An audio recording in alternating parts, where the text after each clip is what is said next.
Halo Bronobar semuanya dimanapun kalian berada. Semoga kalian semua selalu diberikan kesehatan dan dijauhkan dari segala mara bahaya. Terlebih bahaya tak kasat mata yang sengaja dikirimkan orang yang membenci kita. Seperti film yang akan saya bahas kali ini, menceritakan tentang seorang wanita yang nekat menggunakan untuk menghancurkan kebahagiaan keluarga lain demi melampiaskan dendamnya.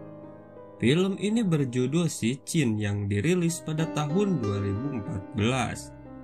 Bagaimanakah keseraman-keseraman yang terjadi di film ini?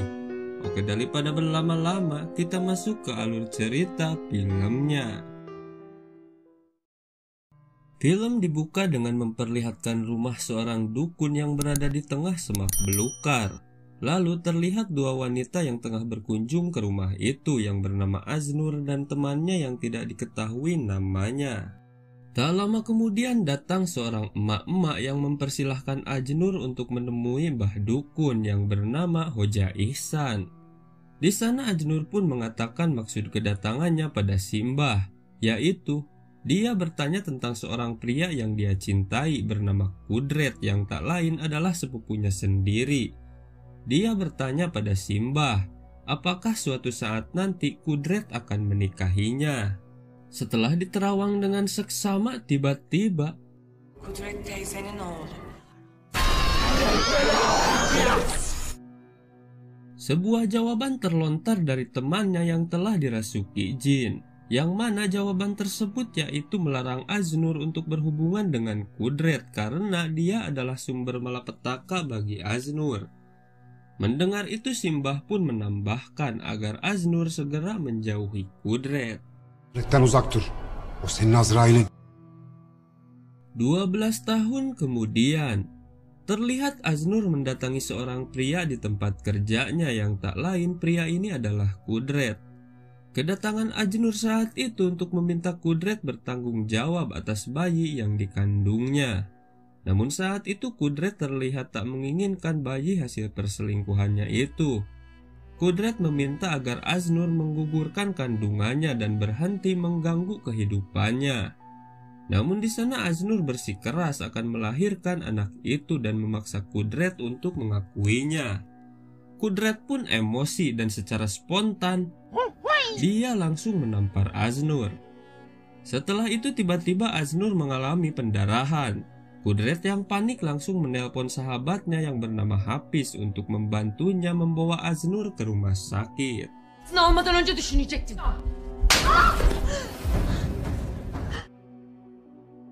Scene beralih kepada istri Kudret bernama Nisa yang saat itu sedang menyuapi ibunya yang lumpuh.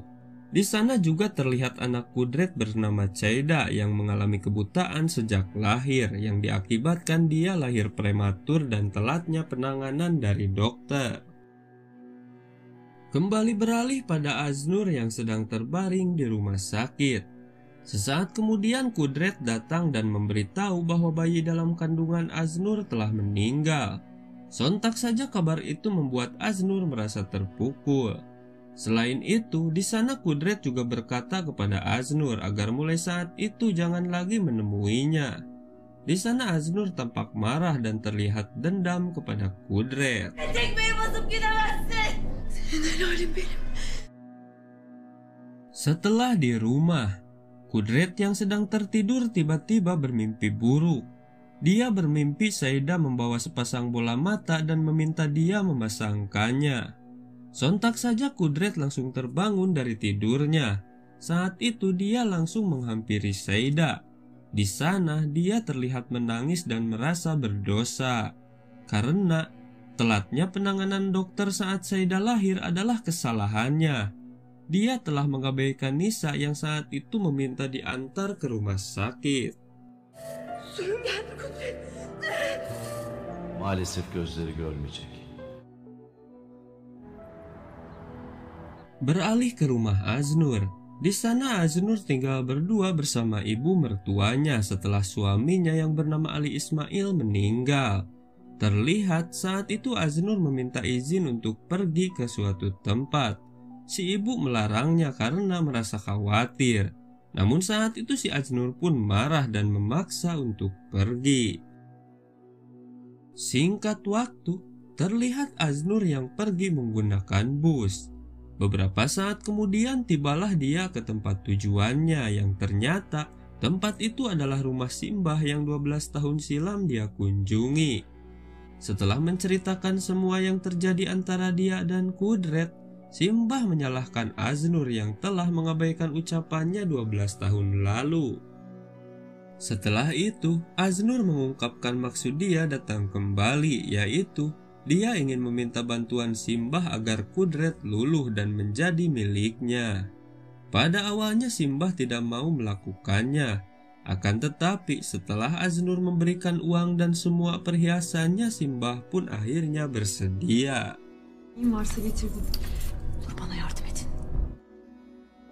Lalu Simbah pun berkata, dia akan menggunakan bantuan jin jahat untuk menyingkirkan Nisa terlebih dulu, beserta semua orang yang mempunyai ikatan darah dengan Nisa. Namun di sana Simbah meminta persyaratan kepada Aznur, yaitu Aznur harus mendapatkan salah satu bagian tubuh dari Nisa, seperti air liur, darah, rambut, atau potongan kuku Nisa, dan tentunya juga foto Nisa. Sementara Simbah, dia akan menyiapkan persyaratan lain, yaitu kepala dan usus babi, juga tulang kaki orang yang baru meninggal. Müslümanlığı aşağılayıcı şeyler yapan İsa'dan bir şey lazım. Bir fotoğraf da getirmen lazım. Singkat waktu, sepulangnya Aznur dari sana, Simbah mulai mempersiapkan semua persyaratan. Dimulai dari memotong babi miliknya, lalu setelah itu dia menggali kuburan seseorang untuk diambil bagian kakinya.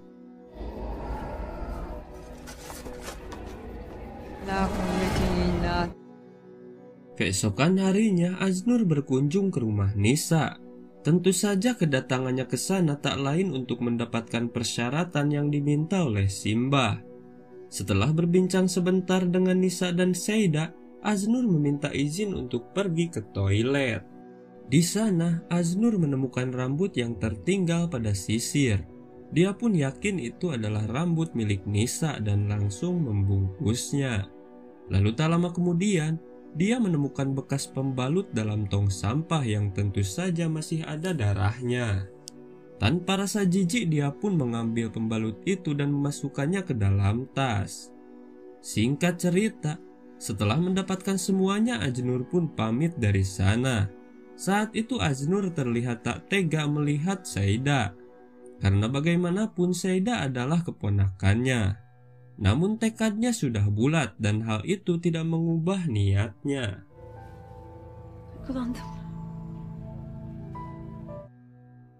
Keesokan harinya Aznur kembali ke rumah Simbah.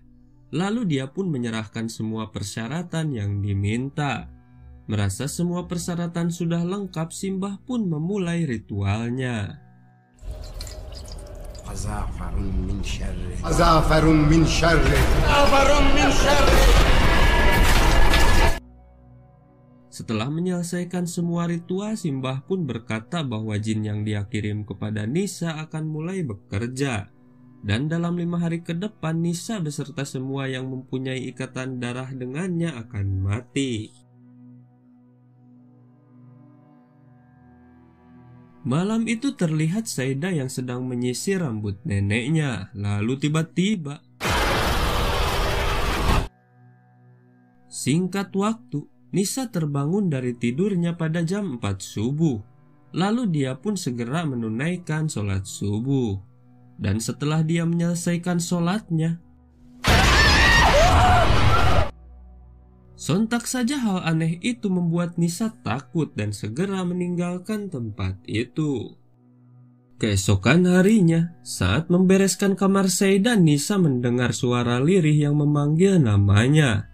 Lalu dia menemukan boneka milik Seida di bawah tempat tidur. Di sana Nisa mulai melakukan hal tak manuk akal. Tiba-tiba dia mengguntingi rambut boneka itu dan memakannya. Singkat waktu, dia pun menceritakan keanehan itu kepada Kudret. Namun di sana Kudret malah memarahi Nisa karena terlalu percaya pada tahayul dan malah menganggap Nisa sudah gila. Nelik mi olacaksın lan sen benim başıma? Yanında bağırmasana, ne alakası var? Alakası o işte.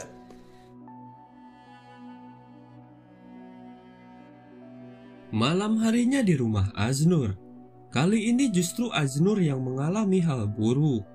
Ketika dia sedang tidur, tiba-tiba dia didatangi almarhum suaminya dengan kondisi mengerikan. Saat itu suaminya berkata bahwa penyebab dia bundir karena Aznur tidak mencintainya dan lebih mencintai Kudret. Setelah itu suaminya terlihat marah dan akan menghampiri Aznur.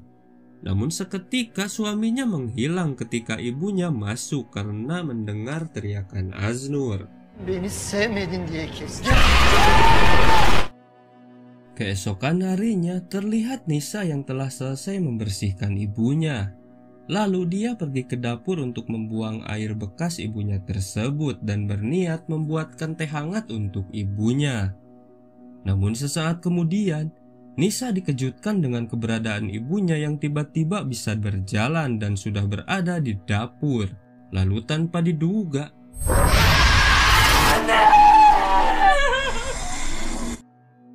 dan seketika hari itu juga si ibu tewas.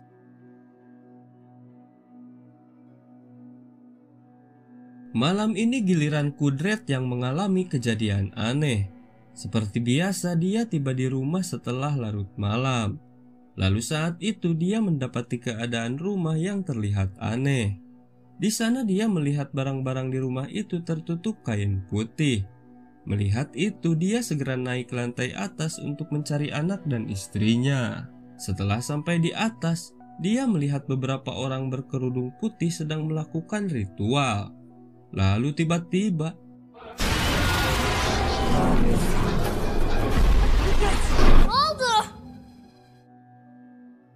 lalu semuanya menghilang dan kembali normal saat Saida datang memanggilnya. Keesokan paginya Kudret menghampiri Nisa. Di sana dia berkata bahwa dia pun telah dihantui.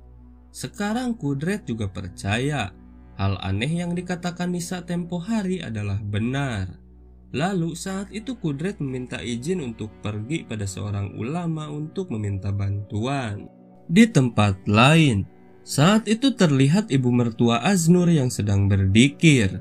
Lalu tiba-tiba dia dikagetkan oleh foto almarhum anaknya yang tiba-tiba pecah. Di sana dia pun bertanya-tanya dan mempunyai firasat buruk. Beralih kepada Kudret yang berada di tempat Pak Ulama. Di sana Kudret langsung bercerita tentang keanehan-keanehan yang terjadi pada keluarganya belakangan ini. Lalu Pak Ulama pun berkata bahwa sepertinya jin jahat telah merasuki istrinya. Karena hal tersebut juga pernah menimpa dirinya dan saat itu dia sembuh setelah diruqyah oleh almarhum gurunya. Mendengar itu Kudret pun meminta bantuan kepada Pak Ulama untuk melakukan ruqyah terhadap Nisa. Dan Pak Ulama pun menyanggupinya. Allah'a uğramış. Kısmının musallatı. Bunlarla ne işimiz olur hocam? Bize de yardım edeceksin değil mi hocam? Bakarız inşallah.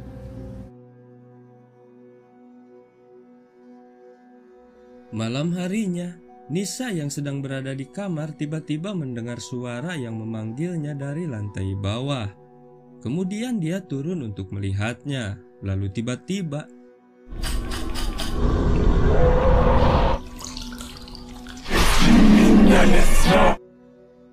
dia melihat sosok ibunya yang sedang memakan roti dari dalam kloset. Sontak saja Nisa pun geleh melihatnya, begitupun juga penonton. Lalu Nisa segera berlari ke kamar dan sesaat kemudian Kudret pun datang dan menenangkan Nisa. Nisa. Dediğin gibi. Tayyar Hoca ile konuştum. Şimdi yatalım. Sementara itu di tempat Aznur, setelah selesai mandi tiba-tiba lampu di rumahnya mati. Lalu dia mendengar suara aneh di salah satu ruangan. Setelah dia menghampiri suara tersebut, Kekmiş çocuğum. Sakat doğmuş bu. Al kendin bak.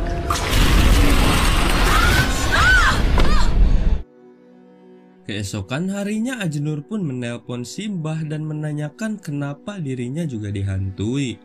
Lalu Simbah pun berkata bahwa jika Ajnur tak memiliki hubungan darah dengan Nisa, dia tak perlu khawatir.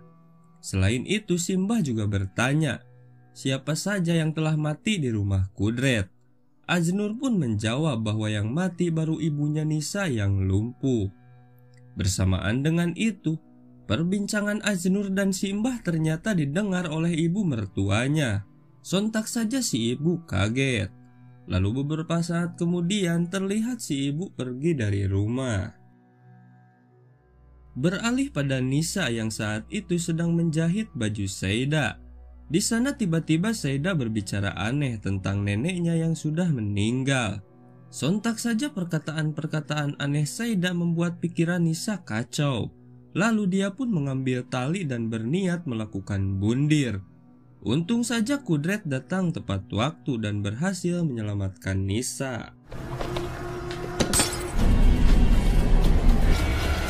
Sen niye erken geldin? Bulacağız hepsini sen. Hadi. Malam harinya Kudret mengajak Nisa untuk pergi ke tempat Pak Ulama. Dia meninggalkan Seyda di rumah dengan ditemani ibu mertua Ajnur. Keberadaan ibu mertua Ajnur di sana tak lain untuk memberitahukan Kudret bahwa kekacauan ini adalah kelakuan Ajnur.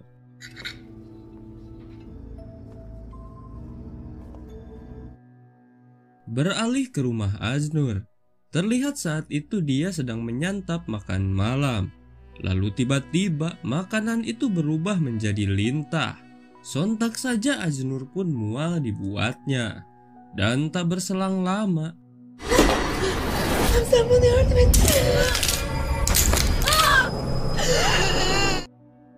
setelah itu Ajnur pun tewas mengenaskan.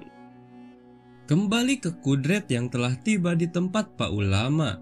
Sebelum melangsungkan ruqyah, Kudret berbicara pada Pak Ulama bahwa semua yang terjadi adalah perbuatan Ajnur yang telah dibantu oleh Mbah Dukun. Mendengar itu Pak Ulama langsung mengetahui bahwa Ajnur telah bersekutu dengan jin jahat. Tak lama kemudian proses ruqyah pun dimulai. Nisa didudukan di atas kursi yang telah disiapkan sebelumnya. Namun saat itu, tanpa Kudret dan Pak Ulama sadari, Nisa melihat sosok Seyda di pintu masuk. Sesaat kemudian muka Nisa ditutup kain hitam dan Pak Ulama mulai membacakan ayat-ayat suci Al-Quran. Bismillahirrahmanirrahim. Euzubillahi minesyaitanirrajim. Bismillahirrahmanirrahim. Allahu Ekber. Namun ketika Pak Ulama akan memukul tubuh Nisa, tiba-tiba Kudret menghentikannya karena dia takut istrinya terluka. Pak Ulama pun menjelaskan kepada Kudret cara itu hanya untuk mengeluarkan jin dari tubuh Nisa dan tak akan melukainya. Lalu di sana Nisa pun memberontak. Namun saat itu dia terlihat dikendalikan oleh sosok Seyda yang kehadirannya masih belum Pak Ulama dan Kudret sadari.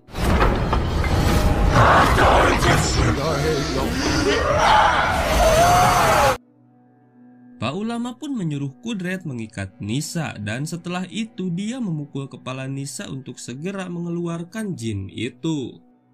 Namun yang terjadi, kepala Nisa saat itu berdarah. Sontak saja Kudret pun marah kepada Pak Ulama. Di sanalah Pak Ulama baru menyadari bahwa yang dirasuki jin jahat adalah Seyda. Sementara Nisa hanya berada di bawah kontrol jin jahat yang ada dalam tubuh Seyda. Hoca sen ne yaptın? Öldürdün! Cin! Di sini fakta sebenarnya terungkap bahwa sihir yang dikirim untuk Nisa ternyata masuk ke Seyda. Karena pembalut yang diberikan Ajnur kepada Simbah adalah milik Seyda.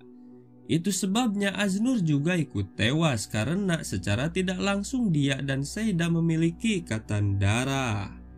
Lalu setelah itu, film pun selesai. Dalam film ini terdapat sebuah pesan bahwa cinta terkadang membuat kita buta dan seringkali membuat kita mengabaikan logika dan akal sehat. Akan tetapi, keputusan yang tidak tepat dapat membawa konsekuensi yang tak terduga. Ingat, Cinta sejati adalah cinta yang tumbuh dari kejujuran dan ketulusan, bukan yang dipaksakan. Sekian dulu video kali ini, mohon maaf jika banyak kekurangan dan sampai jumpa di video selanjutnya.